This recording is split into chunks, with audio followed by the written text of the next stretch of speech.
YouTube is a great platform for knowledge, creativity and influencing, but like everything, it has its downside, and for some it becomes a platform to vent their anger and frustration. In this video, we'll be taking a look at 5 killers who prior to their downfall created YouTube channels, some of which were fairly successful, but now only serve as an everlasting digital fingerprint of their past life and newfound notoriety.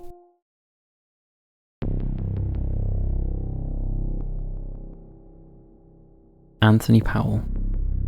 Anthony Powell, known as Tony 48219, was a controversial YouTuber who was active between 2007 and 2009. He was a well-known figure within the religious discussion and debate circuit, and his support for fellow creationist Christopher Sean Caron helped boost his views. However, during the 2 years his channel was active, Anthony regularly fell foul of YouTube's community guidelines due to the nature of his videos and his often angry and hostile rant videos about evolution, atheists, and black women. At the start of 2009, his small but loyal audience became increasingly concerned about his mental state. His videos became more and more detached, and he started expressing thoughts of suicide, and also mentioning he owned a gun. In one of his videos, he said he was scared, saying, "It isn't going to be pretty." It turns out his viewers were right to be concerned. On April 13, 2009, 28-year-old Anthony went to Mackenzie Fine Arts Center at Henry Ford Community College in Dearborn, Michigan, where he was a student. He made his way towards a classroom where fellow student and YouTuber Asia McGowan was studying. Anthony knew 20-year-old Asia quite well, as they had attended the same theater course. Shortly after Anthony entered the room, gunshots were heard and the Dearborn Police Department were called. When officers arrived, they found that both Asia and Anthony were dead from a murder-suicide. Anthony had shot Asia before turning the gun on himself. In the aftermath of the tragedy, YouTube removed Tony's channel, and only a handful of his videos still exist. Alright, this is to all my fellow Christians. Look, yo, we gotta come together, man. You know, these atheists is on that dumb shit again. I'm pretty sure that some of these ass atheists are gonna come on this video talking that bull because they're coming after me. They like to send me emails and stuff like that. They're gonna come to this video. Some of them have even subscribed to my video. But look, my fellow Christians, if you get this video, we must defend Venom Fang X. I have another guy that's with me right now, and he's pretty much talking about getting that amazing atheist off YouTube, and if we work together we can get him off, you know. But then again, see, I don't like saying that in this video because then them atheists might gang up and then they all might come and get all my videos banned to get me kicked off or something. But look, man, we got to come together because as you usually see on these boards, they come on these boards, you can see how they'll get all the messages and be all messed up, and they'll mark them all as spam or whatever, and they'll do that thing where they all got negative responses and stuff like that. So if these atheists want to play hardball, I think we need to go ahead and do the same thing to them, though. Any Christians, hit me back with some friend requests, hit me back with friend requests, send me some emails, man. And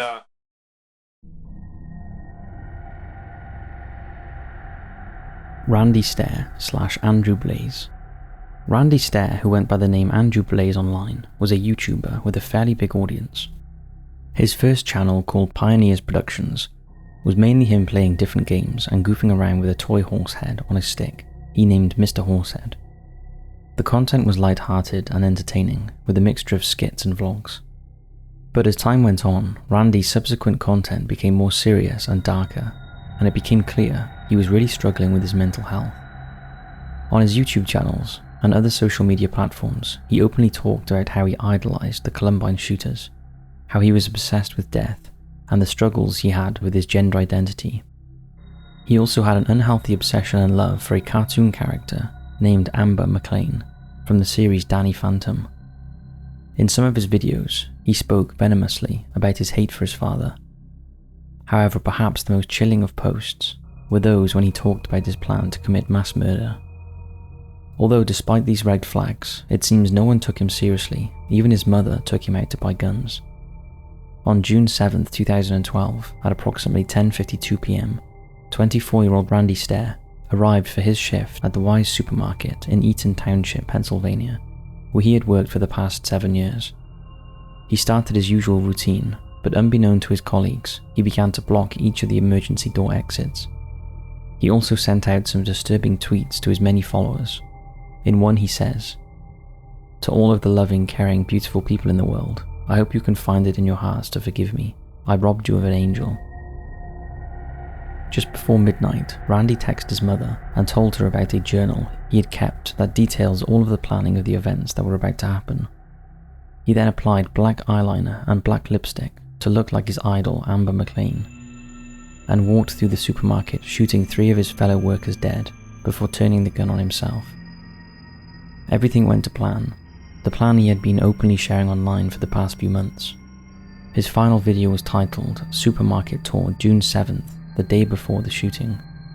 The story of Randy is incredibly complex, so if you'd like us to go far more in depth on this topic, let us know in the comments section below.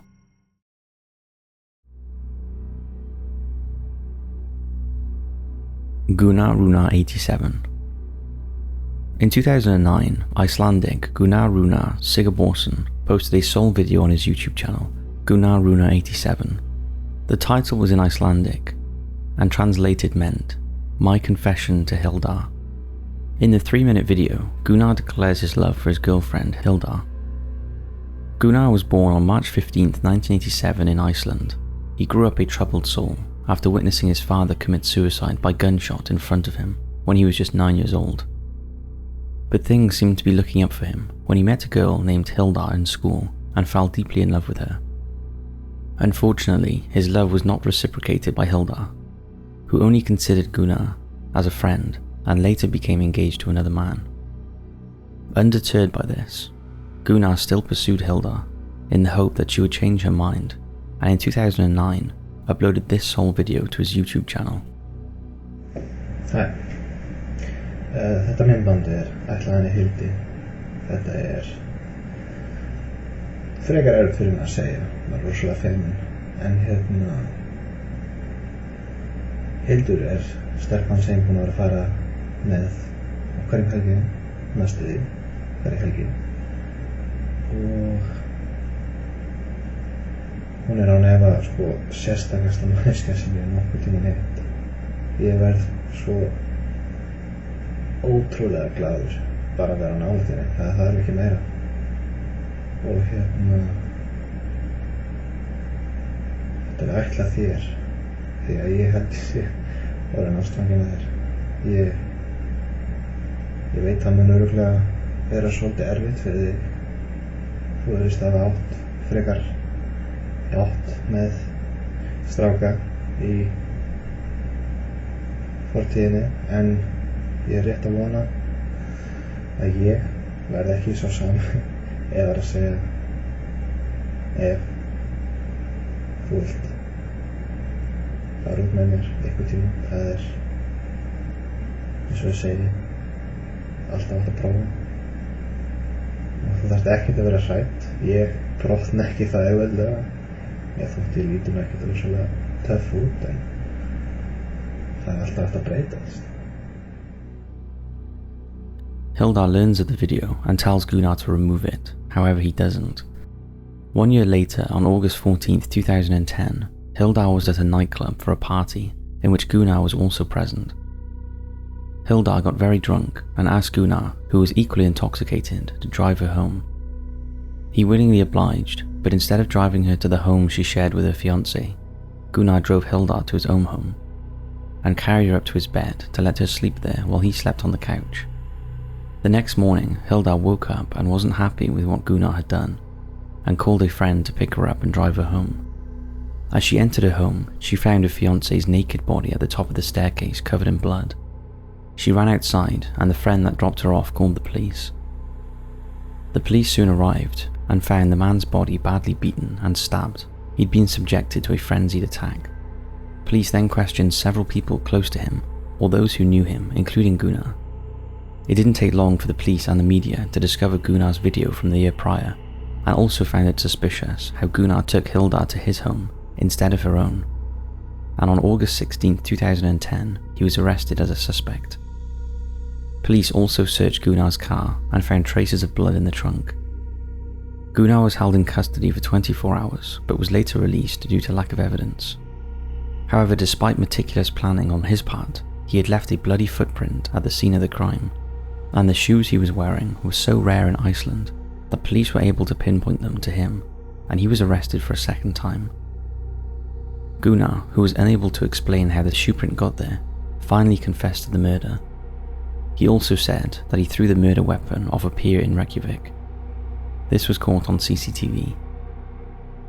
Gunnar believed that Hilda's relationship with her fiancé was unhappy, and he chillingly told investigators, "I loved Hilda. She was supposed to be with me. She was not supposed to be with him." On March 1st, 2011, Gunnar was found not guilty by reason of insanity, and was to be sentenced to a mental institution. However, the prosecution appealed this decision, and on October 13th, 2011, Gunnar was found guilty and sentenced to 16 years in prison. But by 2019, Gunnar was out, and it was discovered that he had created a Tinder account. He now lives in a halfway house under supervision and works in the clothing collection department of the Icelandic Red Cross. His YouTube channel is still active, but to date there is still just that one unsettling video.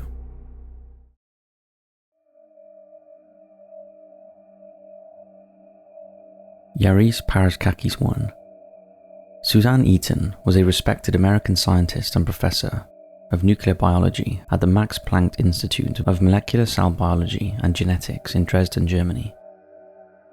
On July 2nd, 2019, Susan was attending a conference at the Orthodox Academy in Chania, Crete, and was reported missing after not returning from a run. 6 days after her disappearance, Suzanne's body was found inside a little-known World War II bunker in a system of man-made caves used by the Nazis during the occupation of Crete in the Second World War. A murder investigation was opened after it was determined that Susan died from asphyxiation, and her injuries indicated foul play. Little did they know, but her killer was a YouTuber named Giannis Paraskakis, who during one of his exploring videos had visited the place where Suzanne's body was found. At the time, Giannis was a 27-year-old married farmer and father of two, who was extremely active on YouTube, mostly posting videos of himself hanging out with friends and exploring places. In 2016, he filmed himself in a vlog-style format, exploring a bunker. According to the video, the cave was in close proximity to his home, and he would visit it regularly. It is noticeable in the video that bones were scattered across the ground, some of which appeared to be human-like. Chillingly, that cave is where Suzanne was found 2 years later. Giannis was arrested after tire marks near the crime scene matched his car. However, at first, he denied murdering Susan or knowing where the bunker was, but later admitted he was responsible, telling investigators he deliberately ran Susan down in his car when he spotted her running. He then loaded her unconscious into his trunk and drove her to the remote bunker, where he subjected her to a horrific attack before leaving her to die, blocking up the bunker entrance with wooden pallets as he left. Shortly before he was arrested, Giannis deleted the vast majority of his YouTube uploads, leaving just these videos of him performing Qigong in his backyard. In October 2020, Giannis was convicted of Eaton's murder and given a life sentence. But many believe that is not the end of the story, because although the bones were never recovered from the bunker, as it's believed Giannis removed them, it did emerge that Giannis had two similar run-ins with authorities prior to Susan's death. In both cases, victims had come forward claiming he had attempted to kill them, stating that he tried to run them down with his car as they walked alongside the road. Both cases were thrown out. However, at Giannis's trial, 5 other female victims took the stand, claiming that Giannis had attempted to run them down as well, posing the question, had he killed before? And whose bones were seen on the floor of the cave?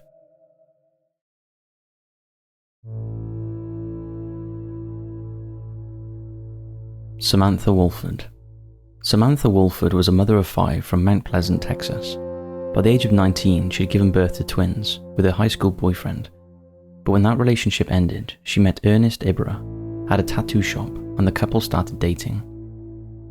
In 2011, Samantha welcomed another set of twins with Ibra, followed in 2013 by a 5th child.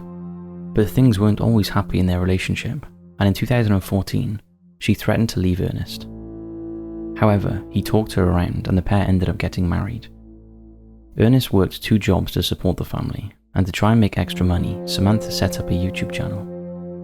In her videos, she discussed her passions, personal life, and the struggles of being a young mother of 5. But her ambitions didn't stop at just vlogging. Samantha had visions of being the next internet sensation, and she soon became obsessed in her pursuit of fame. Ernest didn't support his wife's ambitions, and in turn she was getting more and more frustrated with his gambling habits, causing tension in the relationship. On the 20th of February 2015, Samantha's mother, Rosie, received a hysterical phone call from her daughter. She said there were intruders, and apparently they'd kidnapped Ernest. Rosie didn't live close, so she sent Samantha's sister Ginger around to see what was going on. When she arrived, she found Samantha upstairs, gagged and bound. The front door was smashed in, and there were signs of a struggle. Police soon arrived, and Samantha was questioned at length, and she claimed Ernest was whipped with a pistol before being dragged out of bed and taken downstairs and driven away. I don't honestly know what happened. Okay. I was in bed asleep, and we heard a noise, and the second I was able to open my eyes, somebody grabbed me and jerked me out of the bed and slammed me down on the ground and started tying me up. Samantha then made up a story about a man she had met the previous day, who she told about her abusive husband. The man she named John Rebel became irate and said he would sort it out for her. The police were not convinced by her story, and they were right. There was a man, but his name was Jonathan Sanford, and Samantha had planned the abduction with the help of Sanford's brother-in-law and another friend.